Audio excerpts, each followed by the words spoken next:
Hello. So, this is Sir Sen Mendrek. He managed the cafeteria here in Kawayan called Bukang Liwayway Cafe. So guys, if you wanna stay here in Kawayan, this is very affordable at the moment because this is a brand new resort located at Bill Isan, Panglao, Bohol. So if you want some sanctuary, some peace of mind, this is the perfect place. This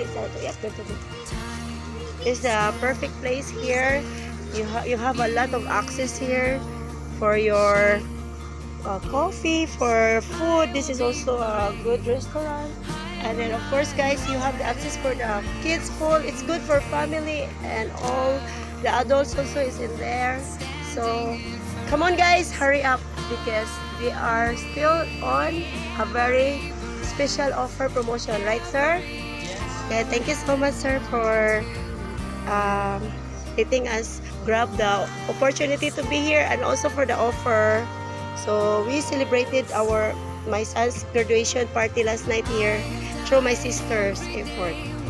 So nice meeting you, and of course guys, don't forget to follow, subscribe and share our videos. So if you happen to visit to Philippines, don't forget to come here in Bohol, and this is very good place now. Bye bye, thank you.